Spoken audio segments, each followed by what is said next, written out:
중동 이슈가 불거지면서 유가가 만약에 추세적으로 올라간다고 하면은 국채 금리가 상당 부분 많이 올라가지 않을까 하는 걱정을 주위에서 많이 하시는 것 같아요. 이런 걱정은 크게 하지 않으셔도 될 것 같습니다.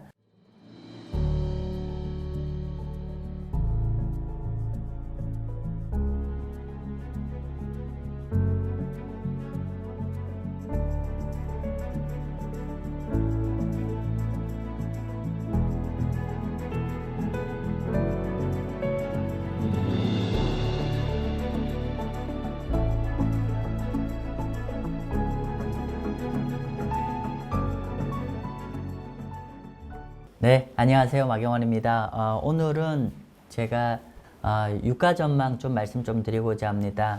최근에 이제 중동전 이슈가 계속 좀 불거지고 그리고 또 쉽게 끝날 것 같지 않잖아요. 제가 요 직전에 많은 분들이 보진 않았지만은 이스라엘이 이란을 본토를 이제 타격하기 전에 이제 제가 찍은 중동 편에 보시면은 간단하나마 사실은 이제 이번 전이 꽤나 오래 좀 지속될 거라고 저희는 전망을 했었습니다. 아니나 다를까 이제 이스라엘이 이제 이란을 타격했는데 물론 이제 굉장히 제한적으로 했죠. 이제 미국이 여러 가지로 이제 상황 관리를 하고 있기 때문에 좀 그런 것 같고요. 어쨌건 간에 이제 그러니까 가장 현실적인 이제 향후 중동전의 가능성은 이스라엘이 이제 본토를 이란을 직접 자극하는 것보다는 이제 레바논 같은데 요런 또 이제 그 하마스라고 해야 되나요? 제가 갑자기 기억이 안 나는데 이렇게 이제 레바논이나 시리아 쪽에 이란의 어떤 프락시 역할을 하고 있는 쪽은 좀 계속 좀 공격을 할 것 같습니다. 아무래도 그러면 다시 저기 이란하고 좀 계속 이슈가 좀 불거질 것 같고요. 이렇게 되면 다시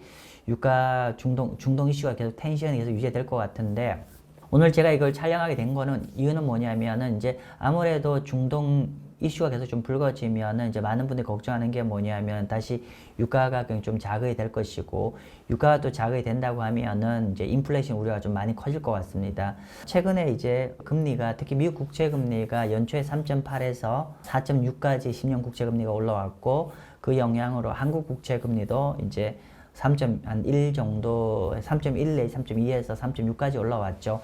이렇게 일정 부분 이제 국채 시장, 한국과 미국의 국채 금리가 일정 부분 레벨업을 해서 온 상황에서 다시 이제 중동 이슈가 불거지면서 유가가 만약에 추세적으로 올라간다고 하면은 국채 금리가 상당 부분 많이 올라가지 않을까 하는 걱정을 주위에서 많이 하시는 것 같아요. 그래서 이제 오늘은 이제 유가의 중장기 전망을 좀 말씀드리고자 합니다. 이미 제가 오늘 드리고 싶은 얘기의 어떤 결론적인 거를 제가 이제 헤드라인 잡아놨어요. 제목이 뭐냐면은 유가 전망 너무 많이 걱정하지 마세요 라고 오늘 제가 이제 제목을 좀 해놨습니다.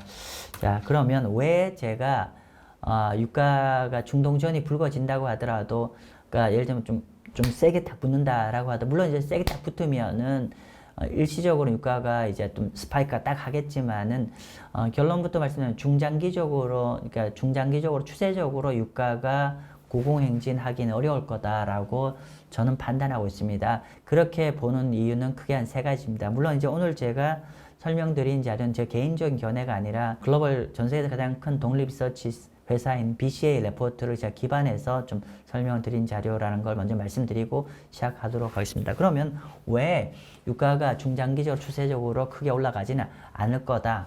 물가 걱정 너무 많이 하지 말라. 유가로 인한 물가 등 걱정 너무 하지 말라라고 하는 이유 한번 설명드리도록 하겠습니다. 첫 번째 유가가 크게 추세로 올라가지 않을 거라는 첫 번째 논거는 뭐냐면은 오펙의 어떤 그러니까 석유 증산 여력이 지난 2년 사이에 엄청나게 많이 늘었다는 겁니다. 한번 보시겠습니다. 지금 보면은요, 여기가 오펙 국가의 유유 생산 능력을 해야 되나요? 그러니까 증산 필요하면 지금은 안 하지만 언제든지 추가로 더 펌핑해서 뽑아낼 수 있는 여력인데 보시면 바처럼 2010년대 후반만 하더라도 실제로 오펙 국가의 증산 여력이 많지 않았어요. 이 당시만 하더라도 하루 이제 배럴당 한 100만 배럴 정도만 증산 여력이 있었는데 최근에 이제 이게 굉장히 좀 늘어서 지난 2년 동안 굉장히 좀 많이 회복했습니다. 그래서 한때는 한 150만 배럴, 한 2년 전에 150만 배럴 정도였는데 지금 현재는 한 400만 배럴 이상으로 이제 하루 증산할 수 있는 여력이 굉장히 많이 커졌어요. 이렇게 하루 그러니까 오펙 국가들의 증산 여력이 400만 배럴 이상 된다는 거는 이거는 어느 정도냐면은 보시는 바처럼 여기 오른쪽 스케일을 보셔야 되는데 글로벌 석유 생산량의 거의 한 5%에 육박할 정도의 굉장히 큰 규모입니다. 그래서 오펙이라는 게 단순하게 중동만 있는 게 아니잖아요. 아프리카도 있고 뭐 러시아도 있고 또 뭐 여러 가지 있기 때문에 어쨌건 전체로 본다고 했을 때 오펙 국가들의 생산 여력이 지난 2년 동안 굉장히 많이 회복을 했고 이게 설령 중동 지원이 좀 스파이크가 난다고 하더라도 중장기적으로 가지 않는 좀 어떤 버퍼 역할을 좀 해줄 거다라고 보고 있습니다. 이게 첫 번째로 이제 그 보는 견해고요. 두 번째로는 이번 중동전 이슈 얘기하면서 제가 이제 지난주인가요? 제가 이제 짧게 이제 제가 말씀드렸는데 그때 그런 얘기를 했었죠. 결국 현재 어떤 중동전 이슈에서 가장 큰 두 가지가 가장 중요한 거다. 하나는 이스라엘이 이란을 공격하고 싶은 어떤 요인과 그리고 미국의 의지. 미국은 이제 전쟁을 11월 대선 전까지는 전쟁을 크게 확산시키지 않은 두 가지 의지가 현재 중동정 이슈의 두 가지 어떤 충돌 지점이고, 근데 이제 아무래도 이제 미국의 영향력이 더 크기 때문에 중동전이 일정 부분은 이제 파국을 치닫지 않고 관리될 거라고 말씀 좀 드렸습니다. 석유도 마찬가지입니다. 석유도 바이든 행정부의 의지가 굉장히 중요하다는 거죠. 지금 보시는 바처럼 바이든 행정부는 11월 대선 전까지는 유가를 굉장히 좀 하향 안정으로 좀 잡고 싶어 한 의지가 굉장히 강하다는 겁니다. 왜냐하면은 만약에 인플레이션이니까 석유가 아주 추세대로 폭등을 하게 되면, 그러니까 중동전이 크게 불거지고 어떤 정치적으로 지정학적 리스크가 불거지면, 이러면은 특히나 중동은 이렇게 되면 다시 유가가 큰 폭으로 올라가게 되고, 유가가 큰 폭으로 추세적으로 올라가면 다시 물가를 자극하게 되고, 이렇게 되면은 미국의 어떤 경제에 상당 부분 여러 가지 좀 어려움이 있겠죠. 그러다 보니까 현재 바이든 행정부는 11월 대선 전까지 중동 상황을 최대한 잘 관리하고, 또 더불어 석유에 대해서는 굉장히 안정세를 끌고 가고 싶은 인센티브가 강하다라고 말씀드리겠습니다. 그러면 이제 우리가 이제 바이든 행정부가 유가를 크게 그러니까 유가를 잘 붙잡고 싶은데, 이렇게 했을 때 크게 두 가지입니다. 하나는 중동 쪽에 어떤 영향력이요. 두 번째는 우크라이나와 이란의 영향력이 되겠죠. 이 두 가지 영향력이 될 텐데, 먼저 중동 쪽은 어떻게 됩니까? 중동 쪽 같은 경우는 일단은 이제 현재 계속 이제 이스라엘을 너무 이렇게 현재 어떤 문제를 에스컬레이션을 크게 되지 않게 좀 제어하게 만들고 있고, 특히나 요번에 그러니까 이스라엘이 이란을 공격할 때도 뭐 어떻게 보면은 거의 약속 대령 같은 형태가 되었잖아요. 이제 이런 모든 것들이 이제 미국이 계속 좀 이렇게 상황 관리하고 있는 거고, 두 번째로는 중동 관련해서 이제 반대편인 사실은 이제 이란이 사실은 약간은 이제 불법적으로 이란이 석유 수출을 계속 하고 있는데, 미국이 이걸 그냥 눈 감아주고 있다고 합니다. 상당 부분 이제 글로벌 시장에 이란 석유에서 좀 나와주는 것들이 좀 유가를 안정시키는 도움이 되기 때문에, 여기 이제 레포트에 보면은 결국은 중동 관련해서는 미국이 이스라엘을 좀 최대한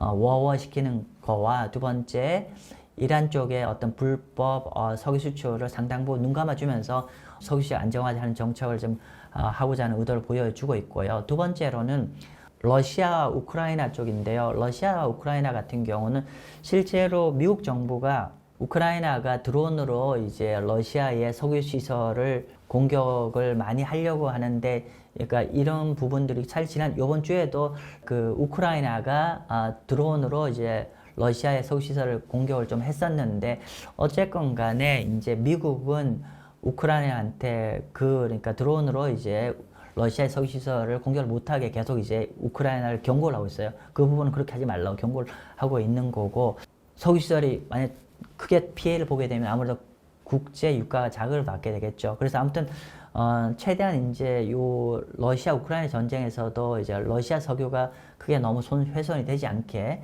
좀 상호 관리를 하려고 하는 노력을 갖고 있고요. 그래서 실제로 러시아 석유가 한때는 굉장히 싸게 거래되고 있는데, 최근에 굉장히 가격이 좀 많이 회복됐습니다. 한번 볼게요. 여기 보시면은요, 여기가 검정 색깔이 브렌트유 가격이고, 여기 파란 초록색이 돼야 되나요? 이게 WTI 가격입니다. 그리고 러시아산 석유인 우랄 석유입니다. 보면은 2021년 전쟁 터지기 전까지는 이 세 가지 석유가 거의 동급으로 취급을 받다가 러시아 우크라이나 전쟁이 발발하면서 러시아산이 굉장히 가격이 할인 거래가 되었죠. 근데 이게 현재 굉장히 많이 회복이 되었습니다. 보시면 요거는 이제 기본적으로 이제 요 라인을 기준으로 해서 우리가 전쟁 터지기 전까지만 하더라도 이제 WTI나 브렌트유 보다 이렇게 거의 뭐 비슷하게 거래되고 특히나 이제 그 WTI 가격보다는 우랄 석유가 그러니까 러시아산 석유 약간 더 프리미엄에 거래되었었어요. 그죠?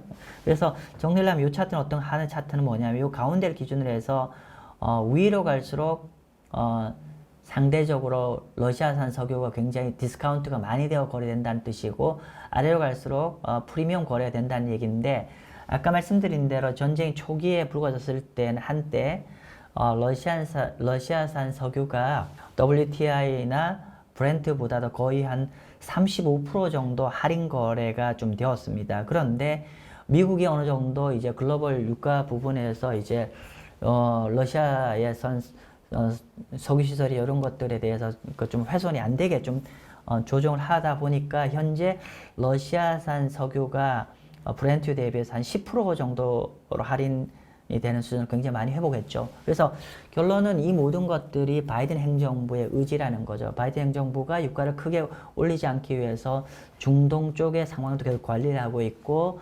우크라이나와 러시아 전쟁 상황도 석유 가격이 그러니까 폭등하지 않는 방향으로 지금 계속 매니지하고 있다. 이렇게 보시면 될 것 같고요.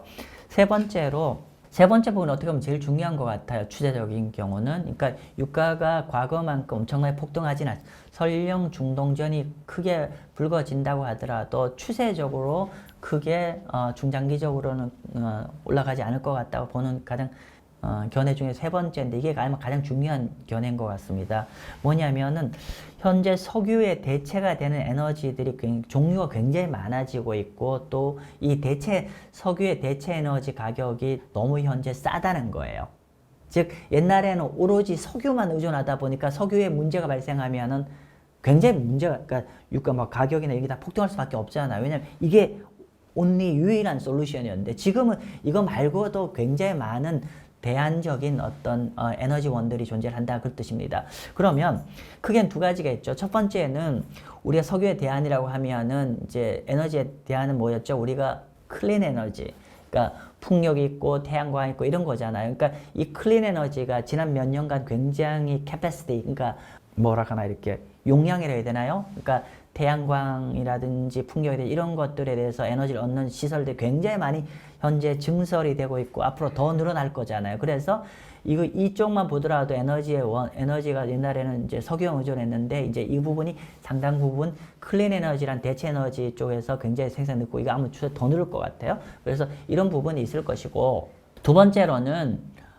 우리가 화석연료가 이게 석유 화석연료인데 화석연료 내에서도 대체 에너지들이 있죠. 뭐 가장 대표적인 게 뭐였죠? 우리가 석탄이 있을 것이고 천연가스가 있을 거잖아요. 근데 이 석탄과 천연가스도 지금 현재 굉장히 에너지가 석유에 대안이 되었는데 이것들이 현재 가격이 너무 싸요. 한번 보겠습니다. 먼저 이제 석탄 가격 보시면은요. 한때 이제 22년도에 가격 22년도만 하더라도 석탄이 한때 한 400불 이상 거래가 되었었는데 한 450불 가까이 거래되고 있는데 지금은 거의 100불 정도 수준에서 거래되고 있습니다. 그러니까 100불 근처에 거래되다 보니까 실제로 고점 대비해서 지난 한 2년 사이에 그러니까 석탄 가격이 거의 70% 이상 하락을 하였습니다. 이만큼 싼 거고요. 따라서 석유가 문제가 때문에 석탄을 좀 쓰는 것도 굉장히 가격이 단기적으로는 크게 뭐 가격 측면에서 굉장히 메리트가 있고 근데 실제로 석유에 대안으로서 석탄이 다시 뭐 하기에는 좀 쉽지는 않아 보이죠. 근데 현실적으로 석유에 더 빠른, 그러니까 더 쉬운 대안은 이제 천연가스일 텐데 천연가스의 가격도 한번 보시겠습니다. 천연가스도 한때 22년도 요때 전쟁 초기에만 하더라도 전쟁 초기가 이게 우크라이나 전이죠. 초기만 하더라도 한때 이제 배럴당 9불 정도까지 굉장히 비싸게 거래되었는데 현재는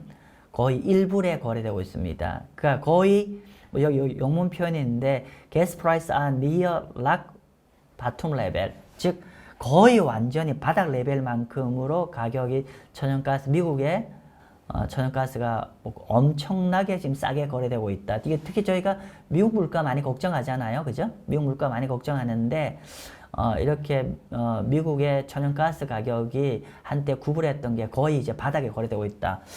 이 자료에서 좀 실제로 예시를 든 건 뭐였냐면은, 실제 텍사스에서는 석유를 채굴하는데, 그때 이제 원치 않은 가스가 나올 거잖아요. 근데 이 가스를 다 어떻게라도 생산업자들이 다 버리려고 노력한다는 거죠. 즉 뭐냐면은 현재 그러니까 이게 채산성이 맞다고 하면 이제 뭐 할 텐데 워낙에 싸니까 오히려 발굴 비용이 더 많이 든다는 거잖아요. 그래서 현재 텍사스 같은 경우는 가스 프라이스가 마이너스라는 거죠. 아무도 원하지 않는다는 거예요. 천연가스를. 그죠? 그만큼 싸다는 거고 정리를 하면은 현재 과거에 어떤 석유만 유일했던 이 원에서 현재 석유의 대안제들이 너무 많아졌고 이 대안제 가격이 너무 싸졌다. 그래서 결론적으로는 이 부분이 이제 석유의 중장기 추세적으로 올라가는 거는 굉장히 제어를 해줄 거다라는 겁니다. 자, 제가 좀 설명 좀 드렸는데 크게 한 세 가지 말씀을 드렸어요. 하나는 최근 몇 년 사이에 오펙 국가들의 석유 증산 여력이 굉장히 100만 배럴에서 한 400만 에서 큰 폭으로 늘었기 때문에 이 부분이 설령 만약에 일시적으로 스파이크가 돼서 유가가 폭등한다고 하더라도 이게 상당 부분 생산에 버퍼를 해줄 것이고 두 번째는 바이든 행정부가 11월 대선 전까지는 어떤 형태라도 유가가 크게 뜨지 않게 유가를 좀 붙잡아 놓을 생각이기 때문에 바이든 행정부가 이런 의지를 갖고 있기 때문에 중동 쪽 사이드라든지 우크라이나 전쟁 이 두 가지 사이드를 굉장히 유가가 안 올라가게 제어하기 위해서 노력을 많이 하고 있다는 부분이고요. 세 번째가 제일 중요한 것 같은데 세 번째는 말씀 주신 대로 석유의 대안제들이 굉장히 많아지고 이 가격들이 너무너무 싸기 때문에 설령 일시적으로 그런 이슈가 불거진다고 하더라도 이런 쪽으로 상당 부분 메이크업이 될 거라고 봅니다. 그래서 이렇게 한 세 가지 정도의 우리가 어떤 근거로 인해서 설령 이제 중동전이 재차 에스컬레이트 돼서 일시적으로 물가가 크게 급등을 할 수도 있겠지만은 중장기적으로는 상당 부분 물가는 석유 가격은 추세적으로 올라갈 것 같지는 않습니다. 따라서 지금 현재 많은 채권 투자자들이 걱정하는 것은 금리가 많이 올라와 있는데 다시 중동전이 불거져서 물가가 아주 석유가 폭등을 하면 다시 인플레이션이 엄청나게 휘발리지 않을까라는 이런 걱정은 크게 하지 않으셔도 될 것 같습니다. 네, 오늘 여기서 마치겠습니다. 감사합니다.